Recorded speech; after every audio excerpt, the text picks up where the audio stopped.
This podcast contains spoilers, so listen at your own risk or call back after you've watched the movie. You know who you call. Leave a message. Maybe they'll call you back. Then again, maybe they won't. We're having ourselves quite a little game of phone tag here. Ring, ring, ring. I usually get this guy's answering machine. I'll call you right back. If you're there, please pick up the phone. I really want to talk to you. I check my fucking messages every day when I come home from work. My answering machine, zero. I got a blinking light. All I have to do is pick up this phone right here, inform the cinema, and your plan's kaput. No, I ain't got no phone. I had to pull, because people calling all the time, and who needs the aggravation, right? Interruptions. Hey man, Wednesday night, coming up on 11 p.m, just finished watching The People Under the Stairs, 1991 film by Wes Craven. It's always been a blind spot for me, that movie. I've always known about it. I think I saw Last House on the Left and The Hills Have Eyes quite early into my sort of exploration of film and horror and Craven.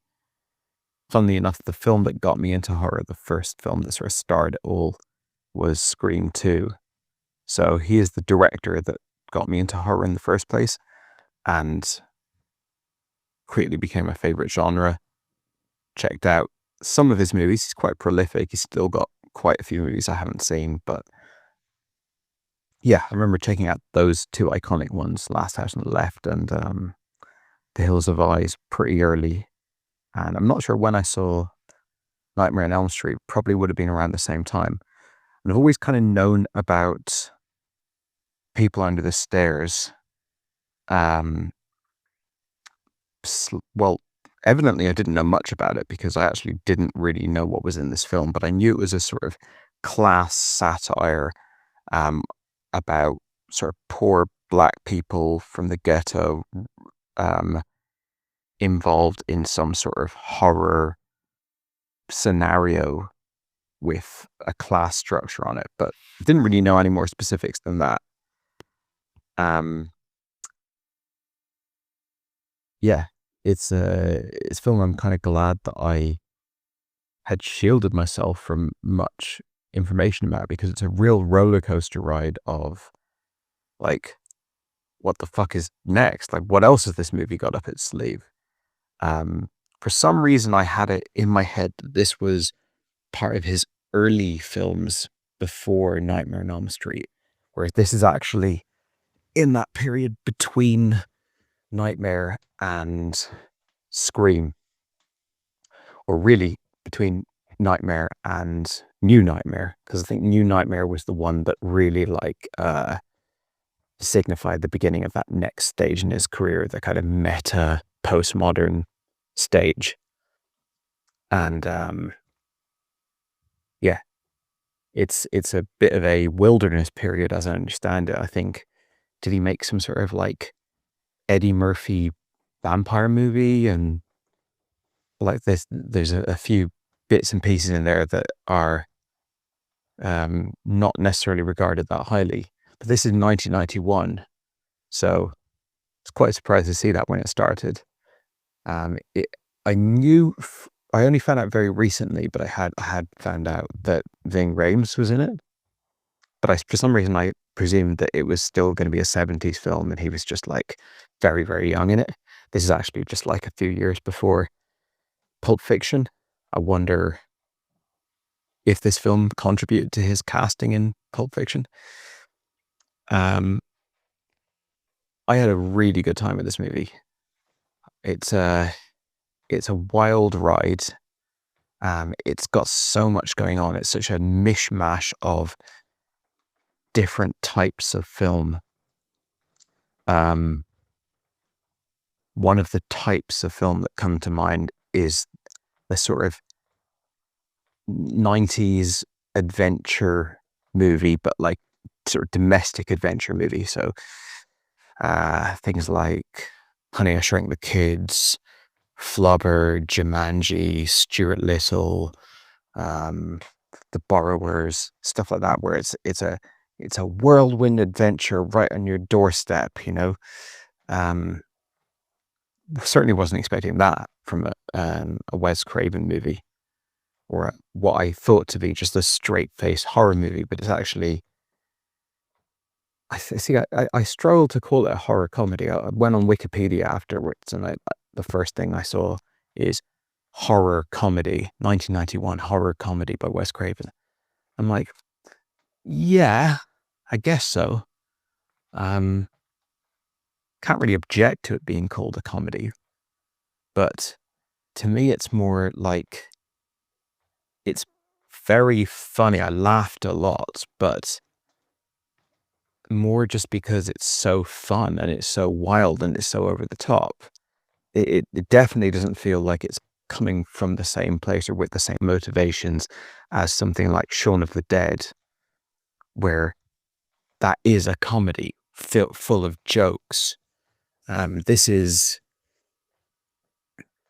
yeah, I guess it's incredibly absurd and it's so over the top that it's comedic in that regard, but it's obviously more of a satire than an overt comedy.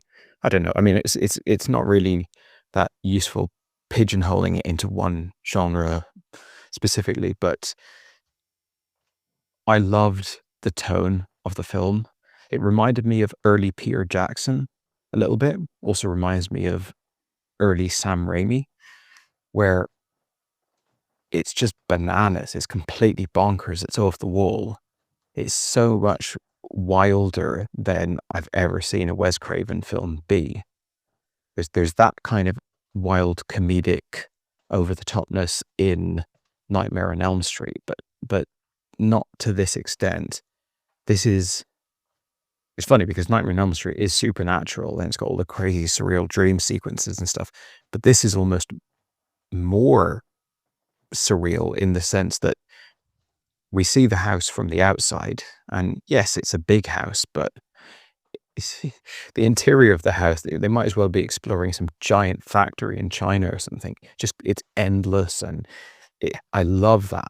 We recently watched The Fisher King by Terry Gilliam, and this film very much reminds me of the way Terry Gilliam transforms banal spaces into surreal, dreamlike environments.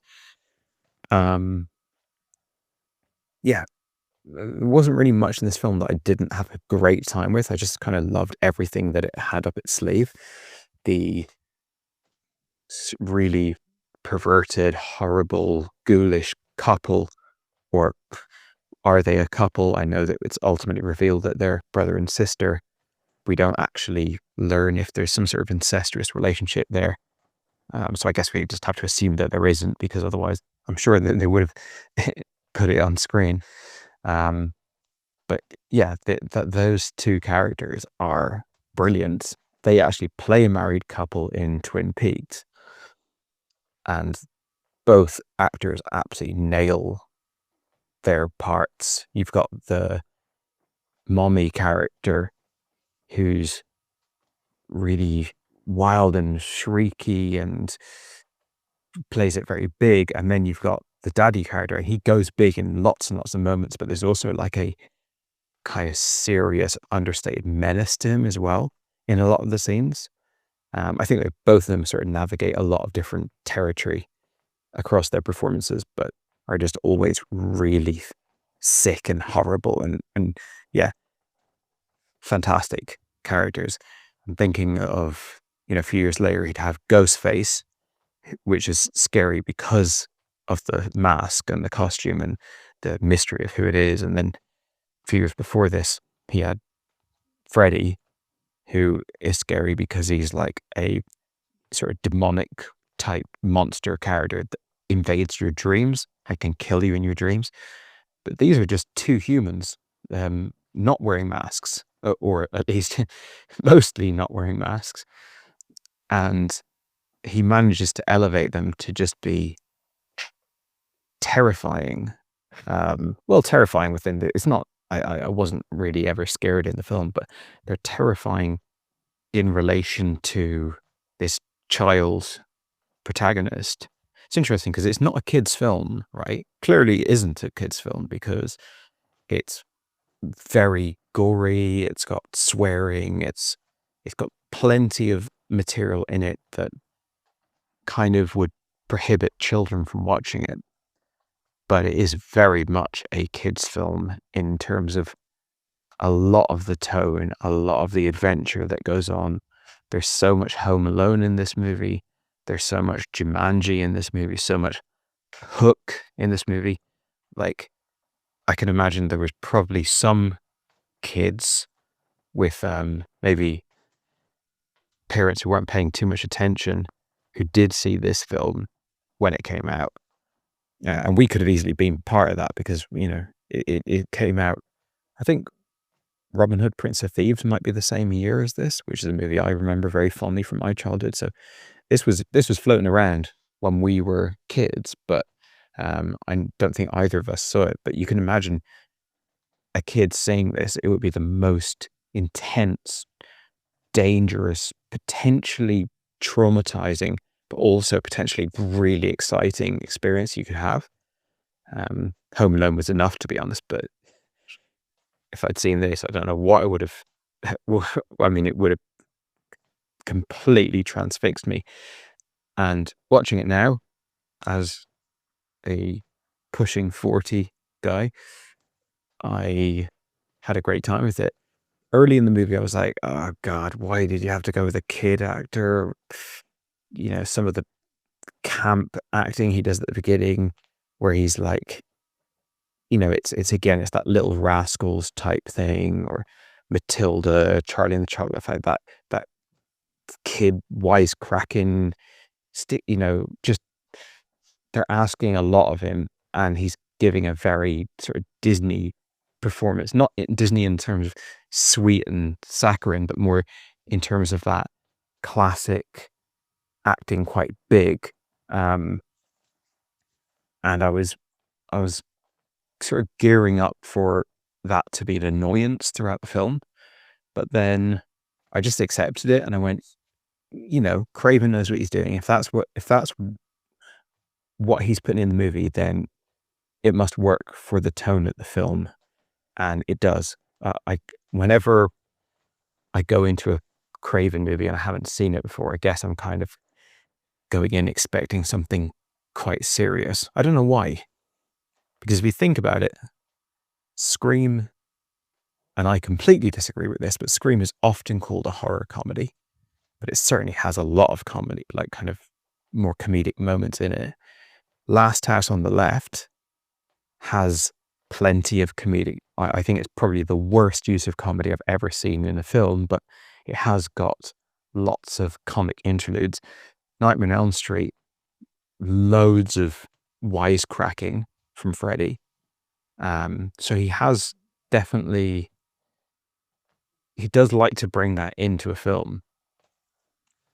And yeah, this film just really works in terms of how wild it is. It's almost, there's so much crazy shit going on in this movie that you can really go to every tonal place on the map at some point or another, and it sort of makes sense to do so.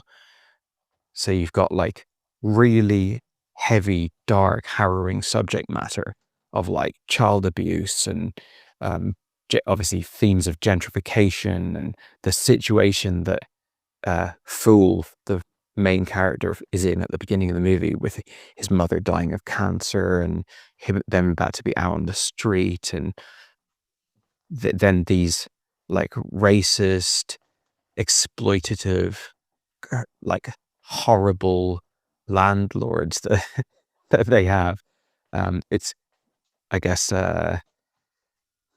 you know, you could watch this film through a sort of socio-political lens and go focus mainly on how much it is a useful text when looking at our world and our reality. I definitely don't really think about that when I'm watching it. I more think of this as just like a wild adventure.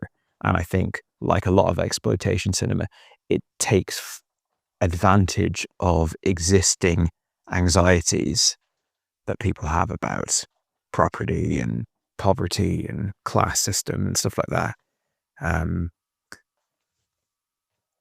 But yeah, it's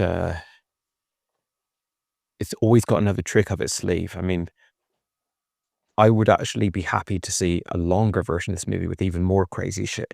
Like when he pulls out the S&M costume, the GIMP costume, funnily enough, like Ving Rhames has made 2 movies which heavily feature GIMP costumes in the space of 3 years. But yeah, when he comes out in that, I'm like, oh, okay, now we're really like, there's nowhere you're not going to go with this. The essentially zombie ghoul characters in the basement, just the makeup that they use for those, they're making big choices all the time. And I think it's a film that just massively benefits from going large and going wild rather than being a bit more restrained and a bit more making more of an attempt to stick to something realistic. They go down more of the Terry Gilliam route of like, it's a wild fantasy, even though technically everything that happens in the film is possible. The house is kind of like the house in Encanto. I'm not sure if you've seen Encanto. Brilliant movie if you haven't. Where what I loved about Encanto, or one of the things I loved about it, was that it was like an epic adventure movie, but all set in one house. And not with shrunk down characters like the borrowers, but like just the house was such a surreal, shifting, slippery. You can't pin it down. What's the scale of it? What can be done? What can happen in it? So you're always surprised, and there's always more options to explore within the house. This film does that as well. It's also reminiscent of Fede Alvarez's film Don't Breathe, although it came out many years prior, which is one of my favorite horror films of the last sort of 10, 15 years. They both start with a gang of robbers sort of casing a house, trying to figure out, like, looking at this isolated, sort of shut in, weird, on its own kind of house that they believe has immense riches in, and then trying to figure out how would we get in there, casing the joint and then entering it and getting more than they bargained for. Is a lovely format, that kind of reverse home invasion movie. And it's also, and this is again something we've talked about a lot, it's one of these films that has more up its sleeve than you're expecting as an audience member. So yes, they get more than they bargained for, but we as an audience get more than we bargained for, because, well, at the beginning of the movie, they kind of established that there's rich landlords and invading robbers. And we're like, okay, so is that going to be the dynamic? Then the little girl seems to have lost her fork when her mother, in quotes, comes to collect the plate from her, and she can't find it. She's about to be punished, but then a hand pops out from an air vent and hands her the fork. Her like, oh, what the fuck is this shit? Okay. Reminds me of like Barbarian or something, where you're like, wait, hold on. What's this? This is in this movie? Then we get the like S&M mask, and then eventually it descends into like full blown, what was that movie? Was it called Mouse Trap or Mouse Hunt or something like that? Lee Evans, maybe?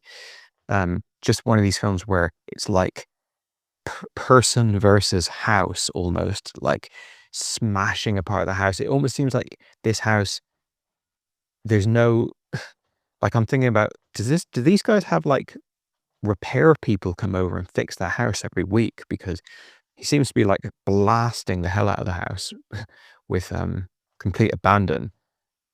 But yeah, it's all like really old, kind of classy finishing all over the house. So it's just very cartoonish, isn't it? It's very Tom and Jerry almost. And And every step of the way, as it gave me more things, more entertainment, I was just going with it, really enjoying it. I thought Ving Rhames was fun in it. I think the two baddies are brilliant. The kids don't really fuck up the movie for me.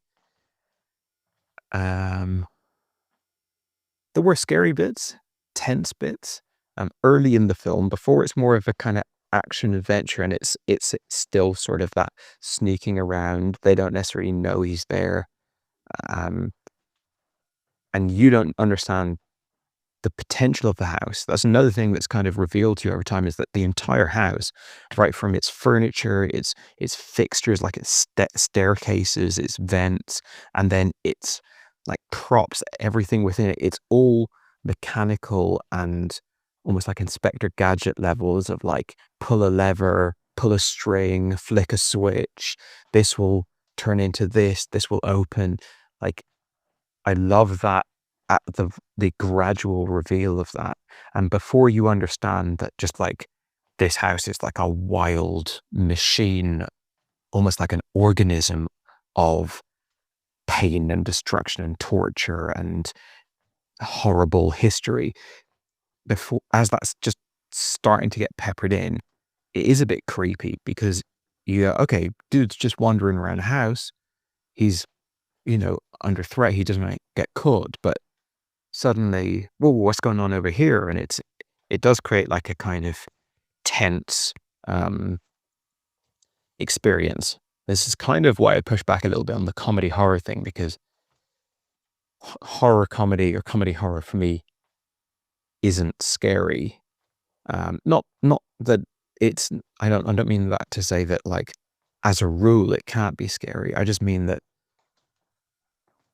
I can't really see those coexist. Like, scary movie is comedy horror or horror comedy. If it's not scary, like you can't be scared, or I can't be scared in a horror comedy. I don't think I can. I can't really think of an example of that. Whereas this, I don't know if I would go so far as to say I was scared, but there were definitely like tense bits early on when they first get into the house and they're first trying to escape these characters. That is classic Wes Craven fare. Watching those sequences, there was a few bits where I was like, yeah, this is the guy that gave us Drew Barrymore walking around the house in the beginning of Scream. This is the skill set is here on display. So yeah, I don't know. It kind of delivers for me as a horror film. It almost like every type of experience you could want out of a film. It has something for everyone. I'm surprised it's not more talked about. I mean, I never ever hear people talk about this movie. I hear people talk about a lot of his films quite often, and I think this is just an absolute romp. Like, it's a riot. It's just such a fun film. So yeah, I don't know. Let me know if you've checked this film out, because I'd like to talk about it with someone.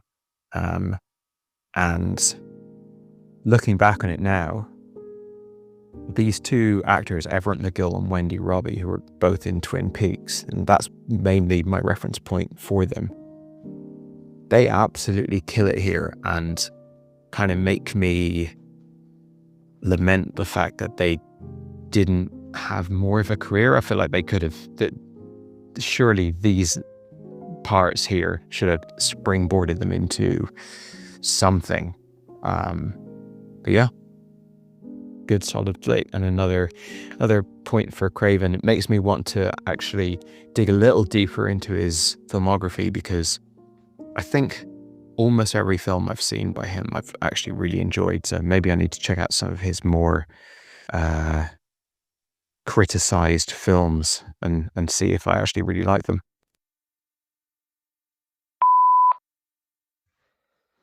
Hey man, watch The People Under the Stairs now. Wasn't going to, but my OCD kicked in, and if I see a voice note for a movie, thinking I kind of need to know what is said here. Then I looked in, it was 90 minutes long, so I thought, yeah, let me give it a go. You say that it would be good to talk about this with somebody who's just seen it. I ain't the one, my friend. I ain't the one. It is actually really refreshing to hear someone's experience with this movie pretty much within 24 hours of my experience with the movie, because it really shows you sometimes that two people can get so many different things from the movie. And when you were talking about it, everything that worked for you, all the different things, I'm thinking, wow, it's really cool to hear that that is in this film for somebody if you're jiving with it, I guess. And when you were doing this Spooktober, I was wondering at some point, is there going to be a cataclysmic difference of opinion on something? And obviously, you sent me Wreck, you sent me Outwaters, you sent me movies like that, which aren't safe choices at all. Even the Coffee Table, which isn't actually part of Spooktober, could be very divisive. And a lot of the times we came pretty much together on an opinion that was pretty closely aligned. Maybe one of us liked it more than the other, one of us liked it less, but we liked it. When it comes to this movie, I really did not enjoy it. I did not like it at all. And at the hour point, I swear to God, and this only happens occasionally, I looked at how much was left, and there was 40 minutes left, and it just felt so long. It felt like an age. Now that gives me hope for you and an experience that you might have in a movie, if you ever get to it, that I had a horrible time with. Trick or Treat. This movie reminded me a little bit of it. Not as bad as Trick or Treat, but now that I know that you can get so much from a movie that's tonally in this sphere, then yeah, maybe you need to try and get the Trick or Treat as well after my fucking decimation of that movie as well. So I did have the thought when I started watching this movie, and I was lukewarmly enjoying the opening moments of it. So maybe I should talk about that first. I kind of like the beginning of it when we get this setup of the kid and the robbery. And by the way, I knew absolutely nothing about this movie.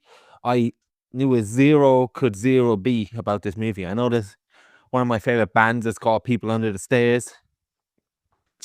That's all. That's the only thing I could know about this movie, that there's a band with a similar name, if not the same name. So I had no idea what was to happen. I guess the name in itself is one indicator. So when that scene early on where the woman drops the girl drops the fork and someone shows their hand from the wall, that wasn't shocking to me. I just thought, oh, okay, they're the people under the stairs. That's where we are with this. And yeah, it does have this DNA in or Don't Breathe, should I say, has its DNA with this, because the dog is actually very much the same dog as in Don't Breathe, as in the species of dog. So I wonder, is Don't Breathe paying homage to this? And I didn't mind the early stages where the kid and Ving Rhames and that other guy are checking out the house, and we're still trying to get to the bottom of what exactly is going on. What we going to find here? And the early stages where they get trapped in the house, where he finds the guy's dead body, the other crook. Those things were fine, decent. I was intrigued at that stage. And I don't know when it happened, probably soon after. I just found this movie really goofy, really camp, really unscary, and I don't think it is meant to be scary. I never thought of it as anything that was intended to scare me. I thought the performances were really bad. That kid was in an entirely different movie. Now, he's still not in... well, I say in an entirely different movie. I mean that not so much in the acting, because his acting was as bad as anyone else's in this movie. Mainly the married couple, or mom and dad, who you presume are the married couple. I think it's all really, are you afraid of the dark, goosebumps type stuff.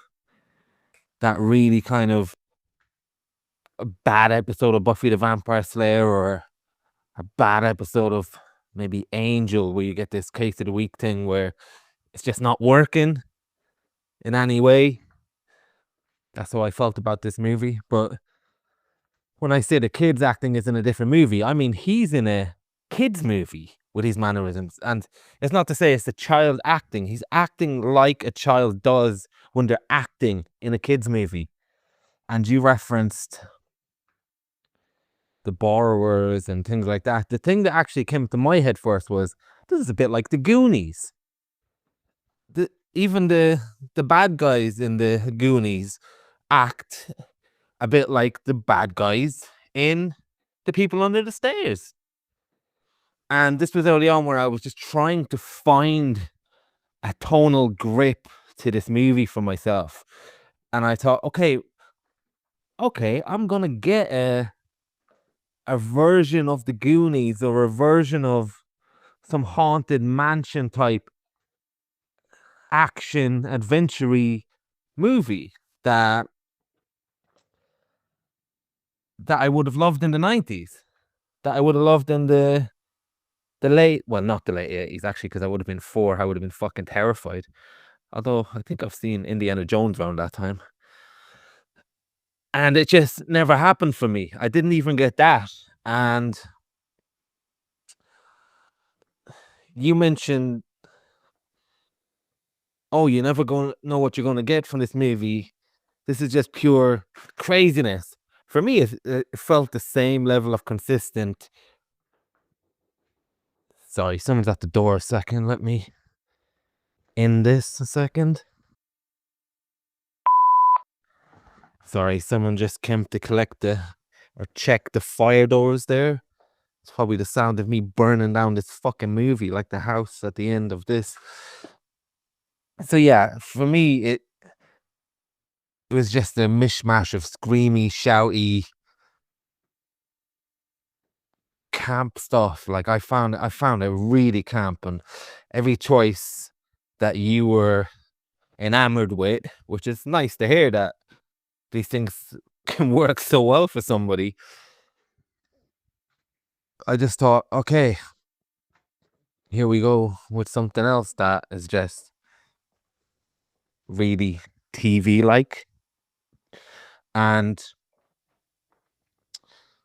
I'm not saying this to cause a riot, but even stuff like the Gimp mask and all these things, for me, it's interesting that you made the Barbarian comparison, because I just got nothing like that from this. For me, it's like, here's another prop, a bit like Saturday Night Live horror prop, or something like in The Hangover. Here we go. Well, wouldn't it be funny, or wouldn't it be crazy, is probably a better word, if this happened as well? And I was thinking, well, not really. It's just filtered through the same kind of Scooby-Doo playhouse, which was very impressively built, I must say. But yeah, it just seemed like a haunted house movie. And I mean like a literal haunted house that you'd go visit for £2 down the fare on a traveling carnival. Oh, the stairs goes up, the stair goes down. There's creepy people with the makeup, and you were saying, "Oh, that's a bold choice." For me, that's just that's the same makeup that's on every thing that lives under the attic or lives underground in loads of movies and loads of TV shows of the 90s, one episode wonders type feel. But I did have this nagging feeling that, and you mentioned it as well, that if the kids movie, not for kids, but I feel like that would be the best audience for it. If I saw this movie in the 90s, I probably would have loved this movie. I wouldn't have been aware of the goofiness. I wouldn't have been aware of how camp it is. And I would have probably been scared in a very safe, unsafe way, if you get what I mean. And probably I feel like if you're a black kid growing up and you happen to come across this movie, this would be your movie. This would be your version of, I don't know, Jumanji or something like that, where you've probably had some racial shit said to you. You've probably had it said by older people. And then you get this movie and you get this hero with this kid who's sticking it to these old racist fucking scary couple. Again, they're not actually a couple. And it probably would be an amazing time. And even for myself, if I seen it at the time, it would have been an amazing time. And I just felt like I came to this movie at the wrong age. And even if I came to something like Goonies now, or there's a movie with Kurt Russell, is it, with all these Jim Henson puppets? Maybe that's not for kids, but there's no guarantee that the Goonies would work for me if I seen it for the first time now. And I feel like this is a kids movie that's R-rated, that I just came too late. And that's my viewing experience. Now, if I'm just talking about what's to admire in the movie, I think the sets are really good. I think if you want to look at through the lens of social commentary, and I'd love to know if that was something Wes Anderson was doing, because I heard this movie getting called a satire. And I wonder if that's critics needing something to say and giving it that label. Obviously, once you have that opinion, it does mean it's there technically if you go by analyzing art. But I just mean in terms of what Craven's intention was. He thinking, I'm going to really make a horror satire. I'm going to satirize and I'm going to go really big. But then there's movies that actually set out to be a satire in a very pure mission statement way. And I feel like this isn't that. I just feel like that came after and that wasn't his main intention. Although I could be wrong. I did Google halfway through because I was so confused what I was watching. Was this meant to be funny? Because I'm not laughing. Was this meant to be scary? Because I'm not being scared. Was this meant to be a kid's movie? Because it seems very R-rated. So I actually was very confused who this was for. And people saying it's a satire. And I'm thinking, okay, well, if that was his intention, could I at least salvage the next 40 minutes? And because I don't want to not like any film. And once I realized that, I was thinking, can I get into that mindset for the final 40 minutes? And I just don't think that's there as a satire, as a mission statement, if you know what I mean. So yeah, I did not have a good time with this at all, unfortunately. But Glad you did. Oh yeah, with the Ving Rhames things as well. Surely did hold on, actually. Let me check this. Wasn't Mission Impossible out? No. Oh no, Jesus. No, never mind. Yeah, Pulp Fiction did come out straight after this. But that's not what I was going to say anyway. I'll tell you one scene that I really enjoyed, but it was so out of pocket. And because I wasn't jiving with the movie in general, I was confused how this scene made any sense. But I guess I didn't need to think about that in a horror movie. But the scene where the little kid gets out and calls the police, and the police come over, and there's all these guns stuffed away in the in a cabinet by the stairs, and then he's wearing a hat, and then you see there's a cut under his head, and to just being that typical middle America, oh, we're picket fence nice, we wouldn't hurt a fly. It's those those other people that are always causing trouble for us. I did like that scene, but then I also did think, wasn't a shotgun blast going off all over this house at one stage? And how the hell did he manage to clean that up so quickly? But I did think that was a funny scene where they're trying to hide their absolute decimation of destruction, and because of how they look, the cops are really not bothered to look about anything because they've got this perception and preconceived notion of what these people are like because they're good, upstanding citizens. And I also liked at the end where the kid gets the money and starts turning into almost a mini action star, where he starts saying all these lines to the guy at the end. He becomes a proper mini action star at the end, and then all the money flies up in the street, and then we get that cool song. That's another thing that I liked. Let's not be so negative here. I love that you just watched this movie last night and then you think nothing of the fact that someone's shown up at the door to check the fire doors. It's like, oh yeah, come on in.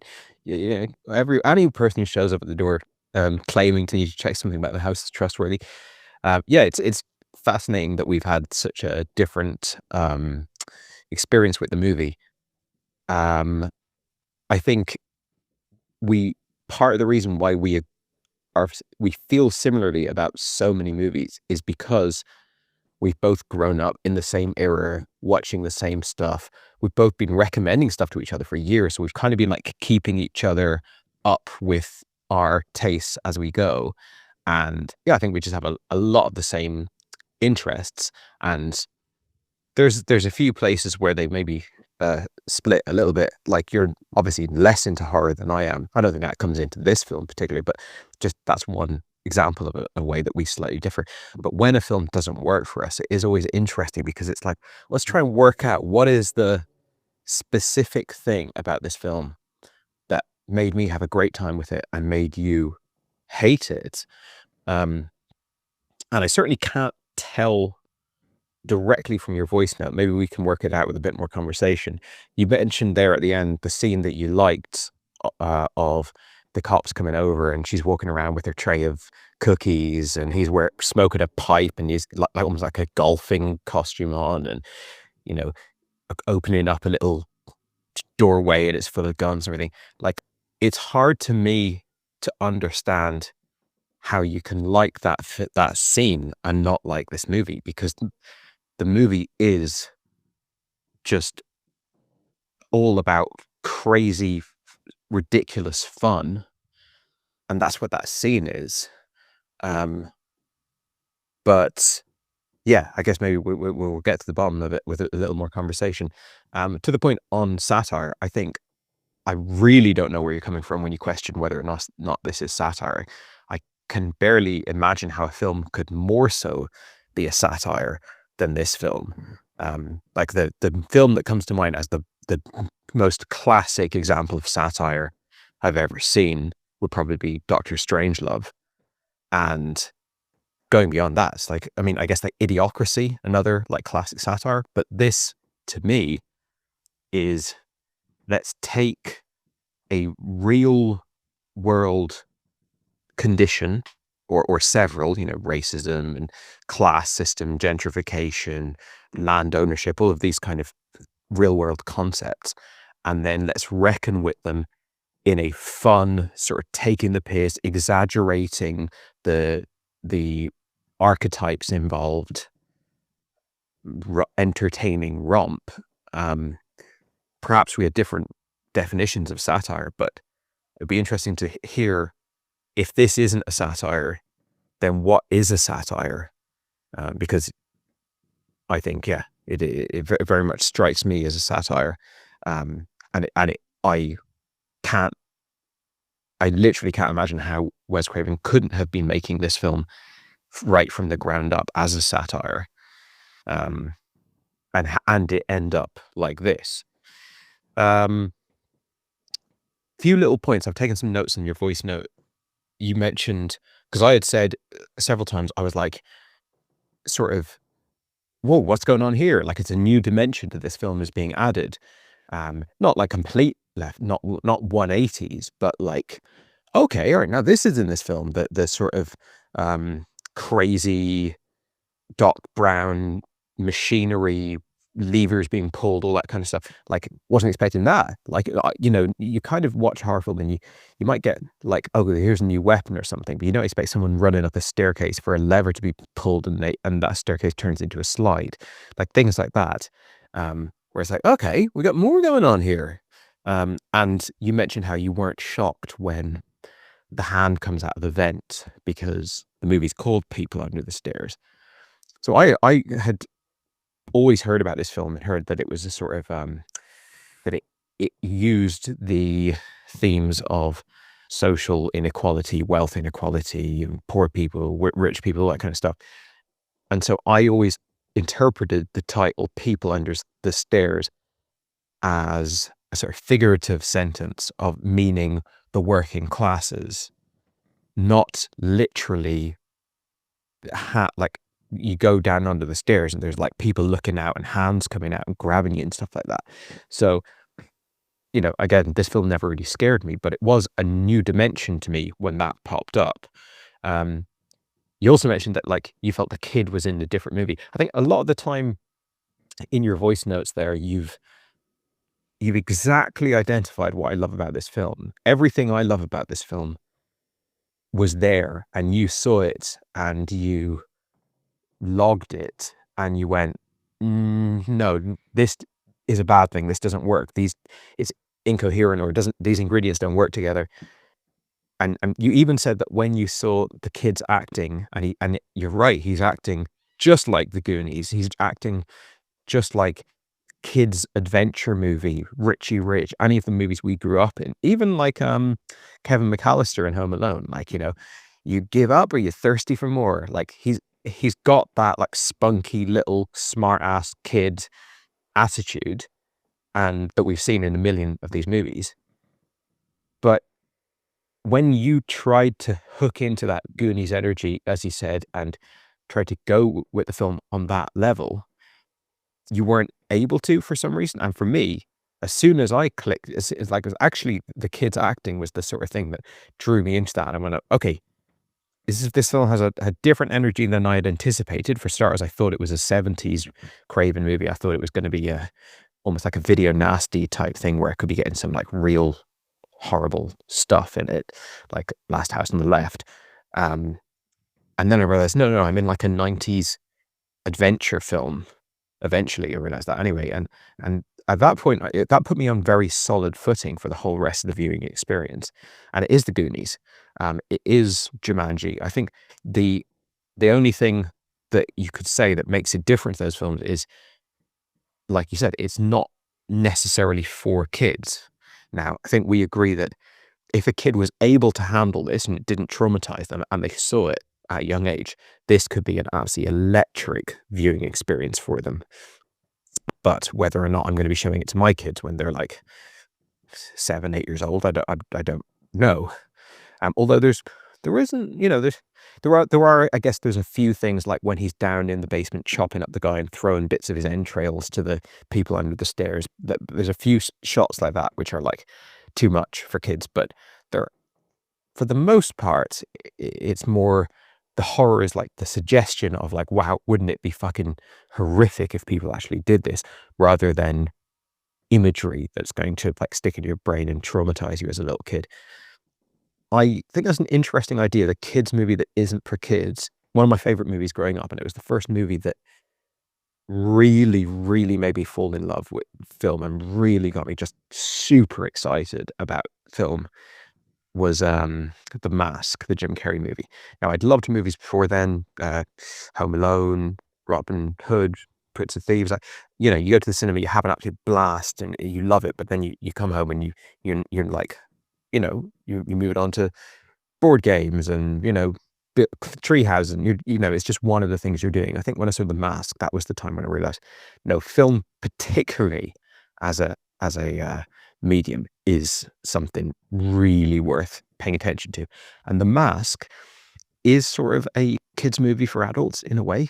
Now, it's not as adult as People Under the Stairs. Clearly, I watched it. I don't know how I watched it, but I presume it was a movie that wasn't like a high certificate or whatever. But it's a film that's laden with like crime and violence and sex and all adult characters, and you know, it's not like you throw in a few swear words and you've got a decidedly adult film, but the energy of it is a kids film, and it uses so much of the texture of kids film stuff, events that would happen in a kids film. And this film is very similar. It is Jumanji, except it's also got some Wes Craven stuff in it. And yeah, I don't know, just worked for me really well. I suppose you could say similar things about Scream, where it seems like a teen movie that you could show to like 13 and 14-year-olds, but when it comes down to the actual violence, like knives being plunged into people's stomachs and stuff like that, then you're like, this is really fucking gory. Like, this isn't really pulling any punches. So he's able to, in my opinion, mix different levels of adultness or whatever together, and has done it in Nightmare on Elm Street as well, I would say. And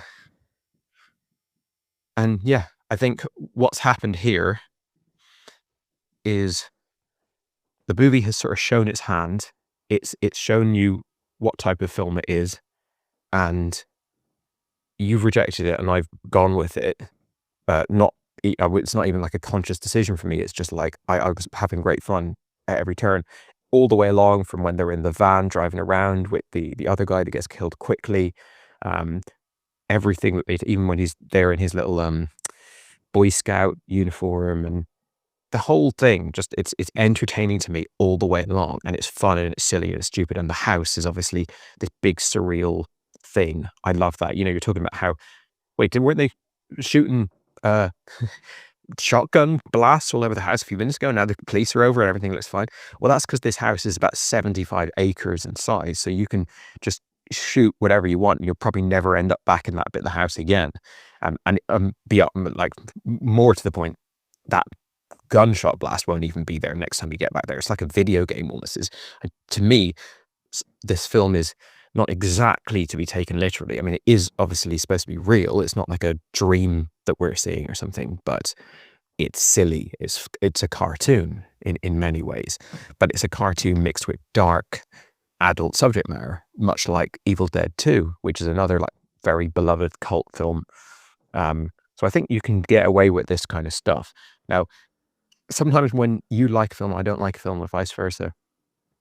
Part of me is going, well, what is the difference in our tastes that's mandated that? But part of me is thinking, did we watch it differently? Like different expectations, different mood? different everything. Like, I can see this film working less for me. I don't know if I get to the point of hating it the way you did, but I can see how the film caught me in a sort of optimum mood. It wasn't like a 1 in a million shot that I would have liked this film this much, but definitely when this film started getting weird, it was exciting to me. And I think partly it's because I'm watching a horror film every day, all throughout this month, as I do every October. And so I want variety, and I want movies that are really controlled and all one unified, really focused, specific, unique thing. But I also want films that are wild and crazy and all over the place, or interesting for this reason or interesting for that reason. So variety and novelty definitely take on more value when you're marathoning through so many films, for me anyway. And also, the way I schedule October is I do 4 categories. First one's an old movie, then a new movie. One of the categories is a wild movie. So last night, People Under the Stairs was Wild Day. Every 4th movie is a quote unquote wild movie. And that doesn't necessarily mean like I'm watching a film like House or Evil Dead or something.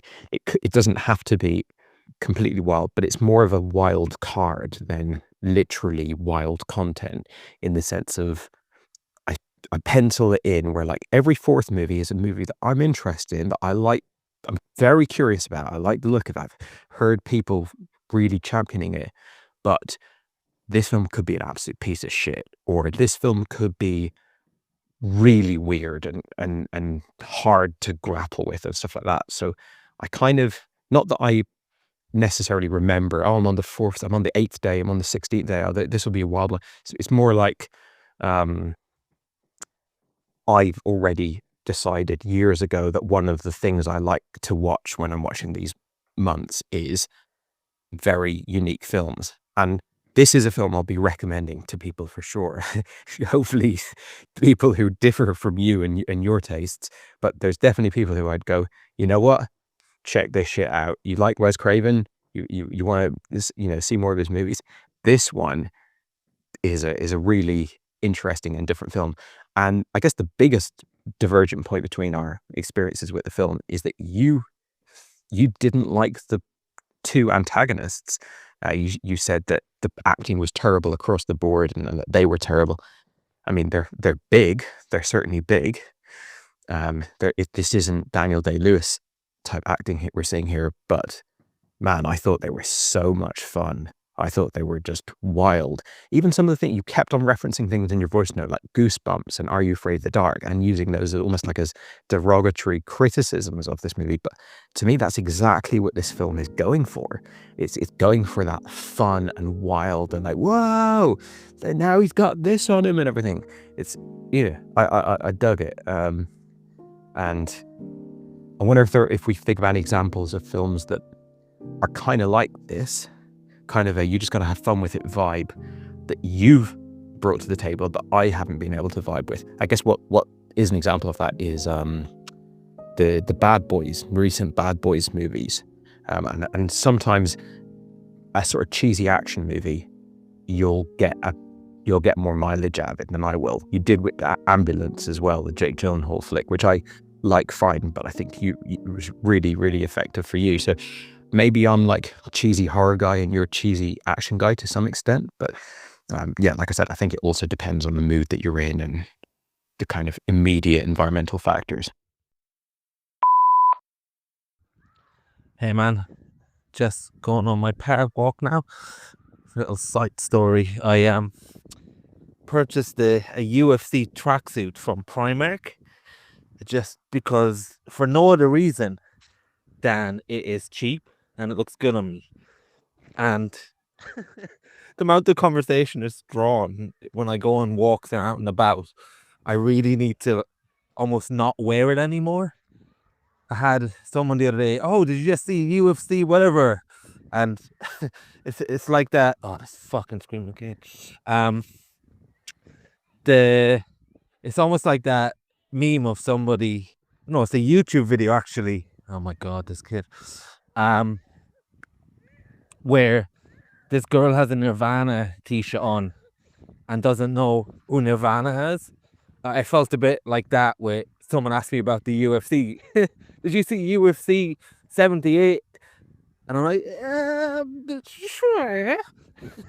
And just now I'm walking and I see this school kid eyeing me up.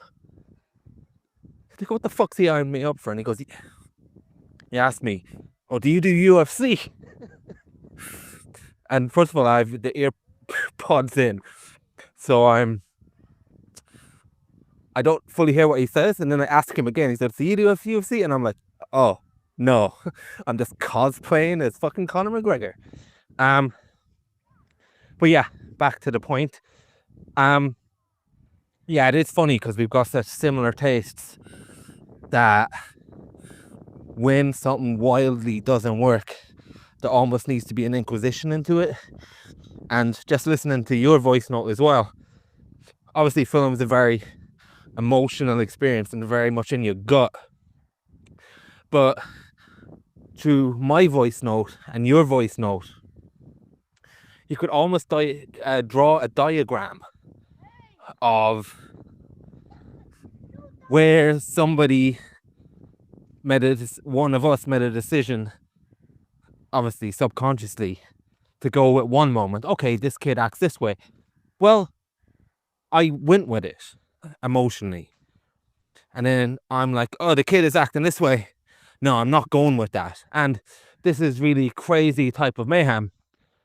I'm feeling that. This is really crazy mayhem. I'm not feeling that. And it's really cool to see the fine line between someone liking a movie and someone not liking a movie, especially when you're discussing it so close in proximity to when you watched it. Now, I'm going to give you a few analogies. The first one, hopefully you'll go with me. So, the way I feel about this movie being a kids movie, not for kids, and why it doesn't work for me, is something. Be prepared for a history lesson. So, in the 90s, WWE wrestling, it was very adult orientated. There was swearing, it was X-rated, and there was blood, really insane stunts, but it was very adult orientated. And that mixed with the goofiness over the top of the wrestling made it work, because that combination of things really gelled together. And then after a while, it started making loads of money. It went mainstream, and they made it PG, parental guidance, and they took away all the adult stuff, and they took away all the X-rated things, and then all you were left with was how goofy wrestling is. It almost is like the bigness and the X-rated went hand in hand. It added to it. Well, the way I feel about this movie is there's something about kids' movies and the tone of something like The Goonies where there's a threat of violence and a threat of so many things that is never really realized upon. A lot of it is in your imagination of how deadly and deep it can go. And when this movie breaks that illusion is where it does, when it adds the X-rated stuff to it. So now it's not the magic of danger and, oh, be careful of this, don't talk to strangers. That level of danger in kids' movies that can be as built up in your head as you want it to be. When you start adding severed hands, gory cannibalism and things like that in a movie like People Under the Stairs, then it shines a light on, hey, why is there a kid going around acting goofy kid stuff when there's literal fucking X-rated corpses going around? It just doesn't gel in the same way for me as a family movie that is able to keep that Spielberg level of magic alive without having to go there. it exposes the fact that now we're meant to believe that there's kid acting going around in an adult movie with adult things happening, and it breaks the illusion of the kids movie.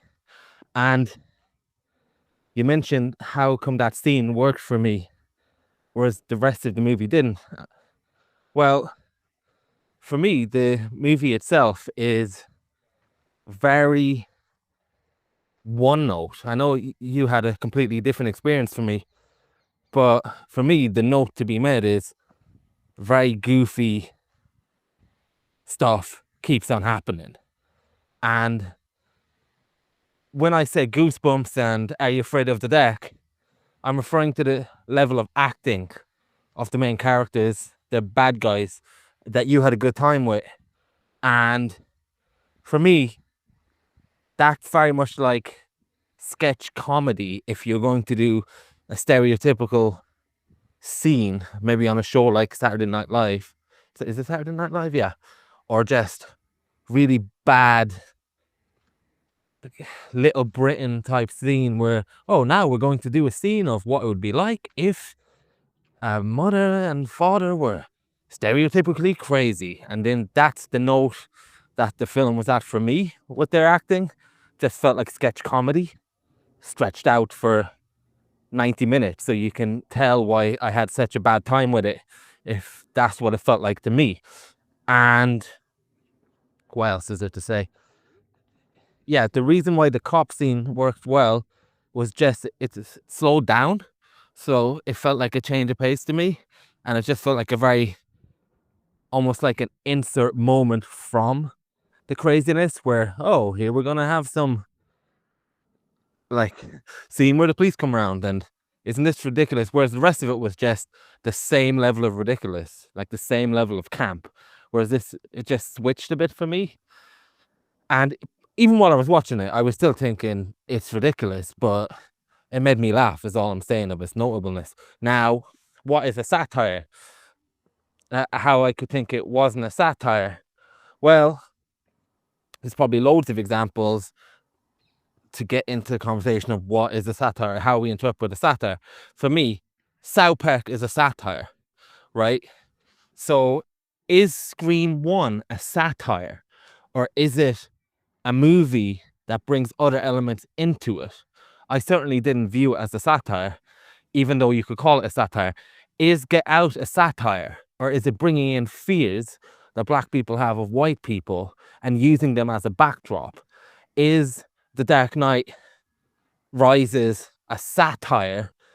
Well, no, never mind, forget that one. That's not what I was going to say. Is Robin Hood a satire of government and communism? Or is it just using that as a backdrop? Is The Dark Knight Rises critiquing Wall Street, or is it just using it as a backdrop? So for me, I feel like he wanted to do a zany movie about people that break into a house, and I think the movie is inspired by actual robbers who broke into a house and then they found evidence of child abuse. So is the movie a satire, or is it taking elements of a backdrop and sprinkling some of it into it? Or is it full on South Park level of, no, we're totally, the main goal is satire and we're just using these elements? I feel like horror is the main mission in this movie and they're using elements that are satire. I hope that clears that up as best I can explain it. Now, did you say anything else? No, but just in terms of, I'm wondering if you recommended this movie to me and you prepping me for what it was, would that have helped? Because there is a scenario where I maybe would have liked this movie. I certainly would have loved it as a kid. Absolutely. Because if there's one thing that works for kids is movies that aren't for kids, featuring kids, like Terminator 2. You don't need to lose the kid magic of Edward Furlong in that movie when you get to the gore if you're a kid. But if you're thinking it as a kid's movie as an adult, it's not going to totally work. But yeah, I mean, this is a movie that is taught about affectionately from what I could see online, but it's hard to know if that's just got a positive feedback loop, because people who don't like the movie are going to be less motivated to shit on it, which I almost contemplated not sending a message, because I was thinking, well, that's a shame, I didn't like the movie, but actually we've had an interesting conversation about it, especially when we've had such differing views. But yeah. Oh yeah, just the other thing you mentioned as well. I think that, so you mentioned that if there are movies that I really like that you differ on. Well, for me, when I said Bad Boys, I think that is a bad movie in terms of anything you could critically put to it. I'm just saying that I really enjoyed that movie. I don't stand beside the latest Bad Boys. Oh no, I think it was the second last Bad Boys as something really good in terms of any scrutiny when you analyze it. I'm just saying I had a really good time with it. Whereas Ambulance, I could definitely stand beside that film critically and passionately defend that as a really good action movie. Whereas where people on the stairs, you're passionately defending that as a really good, well, movie. It's hard to define what type of genre is. You're standing behind it, correct me if I'm wrong, as something that you could hold up as a really good movie, critically and analytically as well. Not just, I had a really good time with this, and I'm not sure how much I could defend it in terms of things that someone had a problem with. You know what I mean? You seem to be very much holding up this movie in the same way that I'm holding up Ambulance, which is separate to how I feel about Bad Boys for Life, or whichever fucking one his son comes back.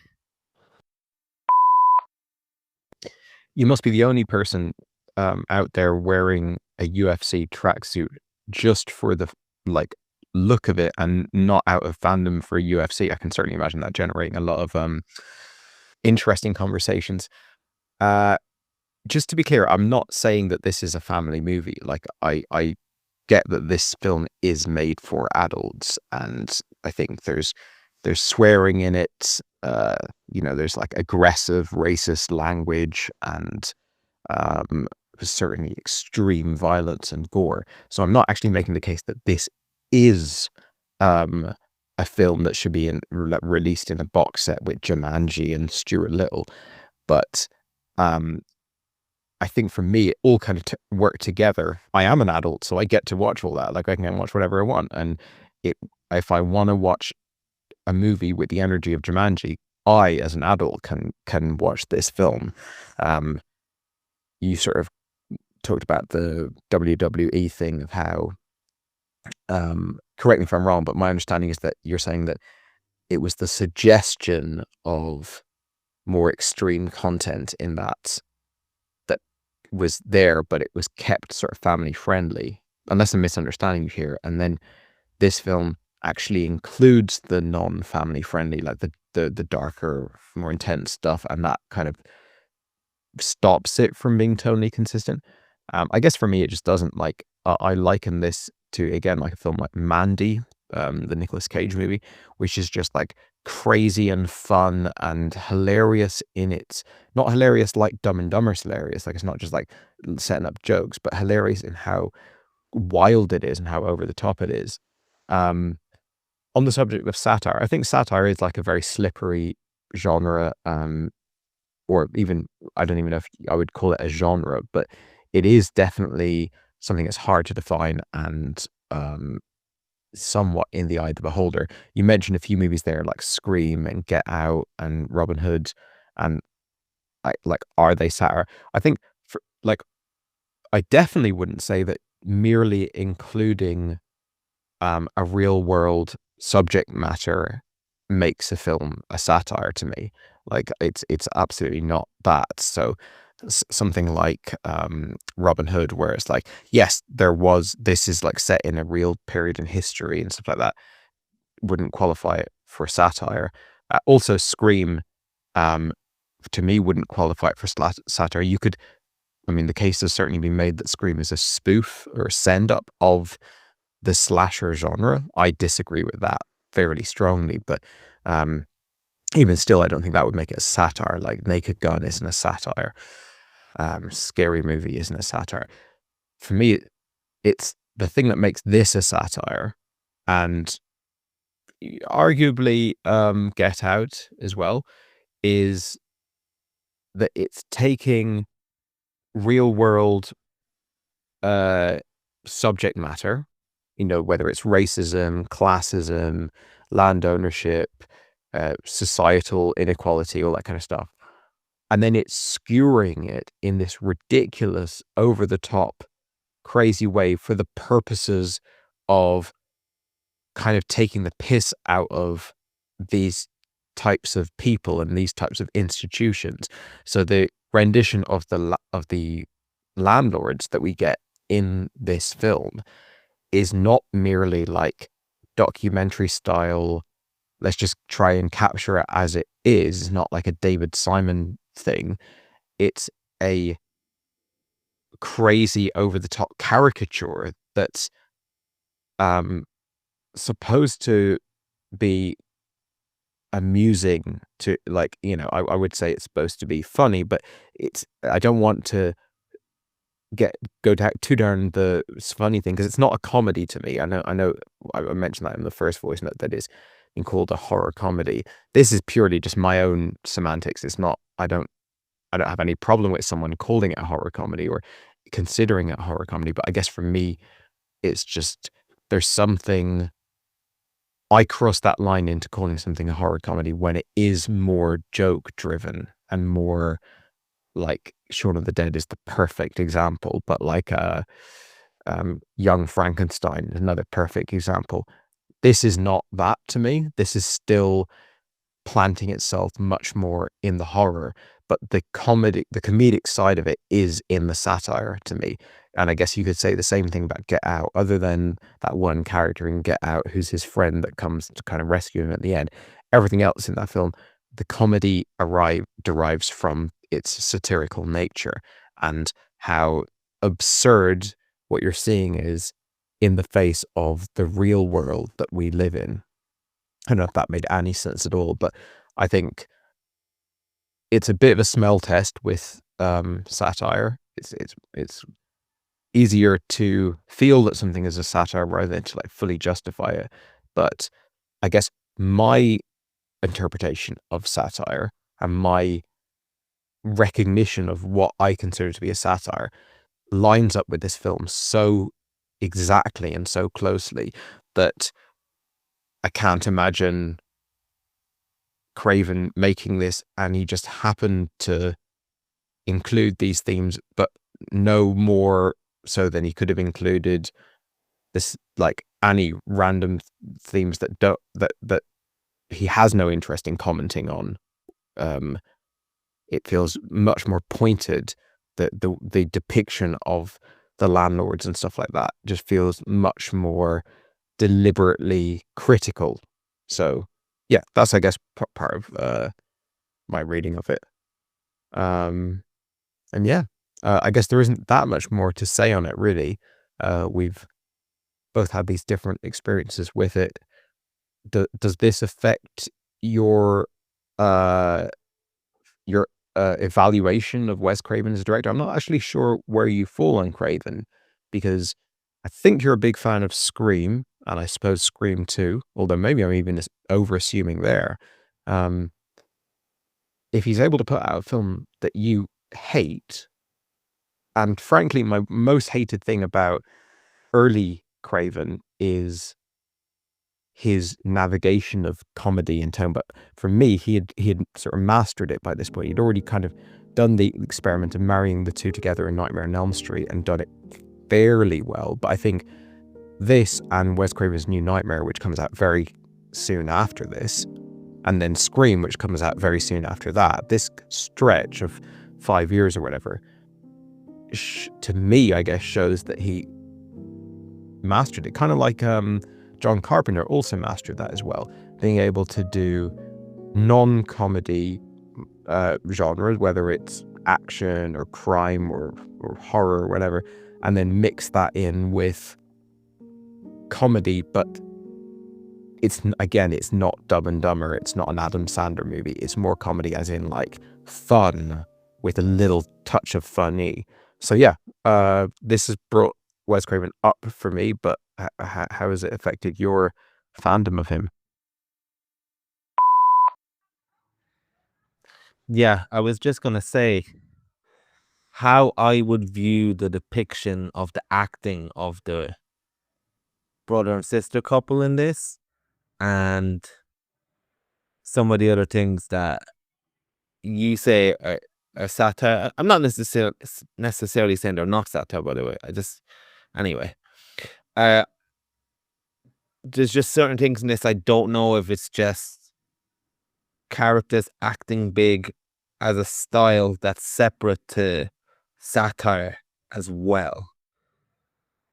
And I'd have to see more of his movies to examine that more, I suppose. So I'm just have his filmography up here now. I actually haven't seen barely any Wes Craven movies, actually. Big fan of Scream. Big fan of Scream 2. Of like Red Eye. Rewatched it recently. It's a decent film. For some reason, I thought he did the remake of Hills Have Eyes, except he hasn't, has he? That was Alexander Arja, or whatever his name is. So that's all I've seen. And this movie does make me worry to watch A Nightmare on Elm Street. And is Wes Craven's A New Nightmare a sequel to Nightmare on Elm Street? Actually, I'm not going to read into that too much. I've also seen Vampire in Brooklyn, where Eddie Murphy is a vampire. I was a kid. Didn't think the film was great then, but for all intents and purposes, I've not seen that film. So actually, I'm quite blind on Craven. Now that I think about it, I like my Craven a bit more straightforward. And the comedy in Scream is really good. So he is capable of making a really good horror movie that throws in heaps of comedy. I thought Scream was a masterpiece when I saw it. I rewatched it and it didn't have as much of an impact because the world has caught up with Scream, so to speak. So it was revolutionary at the time, but now you might even get an episode of just the most run-of-the-mill TV show doing that because everything is caught up to Scream. But that doesn't take away from it. It's still a very good movie. So yeah, I would be worried going back to any of those movies if I got something like this. It would not be a good time. But I don't know how much of his catalogue you've seen or if you're going to get any more movies of Craven coming up. But you definitely have to send me a text message and preface it with a few things of what I'm going into at this stage. Your mailbox is full. Please delete new or stored messages which you no longer need so that new messages may be received.